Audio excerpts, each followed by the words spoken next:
Tak peduli siang ataupun malam hari, aksi saling serang antara Rusia dan Ukraina terus berlangsung, seperti yang terlihat dalam rekaman berikut. Rekaman yang ramai beredar di media sosial Telegram pada Sabtu 36 Juni 2023 memperlihatkan kerja tempur pasukan pertahanan udara Ukraina di pelabuhan Odessa. Tampak mereka berupaya menembak jatuh drone Grand 2 yang membawa pembalasan dalam kegelapan. Deretan serangan diluncurkan untuk menjatuhkan drone Rusia yang sedang beroperasi, namun sayangnya gagal. Lagi-lagi pasukan Rusia tak dapat mereka kelabui. Tidak diketahui pasti seperti apa selanjutnya, hingga video beredar berekam komentar dituliskan warganet.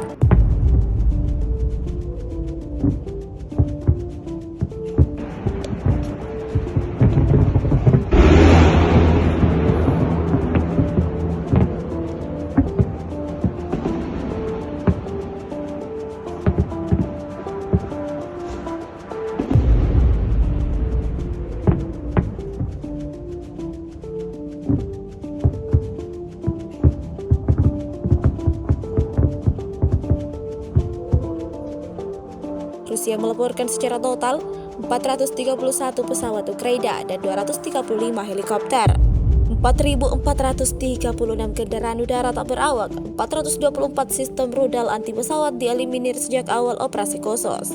Sementara dari kubu Kiev, Kementerian Pertahanan Ukraina merilis 460 tentara Rusia dieliminir dalam sehari terakhir. Total 208.370 prajurit Federasi Rusia meninggal sejak awal konflik hingga hari ke-464.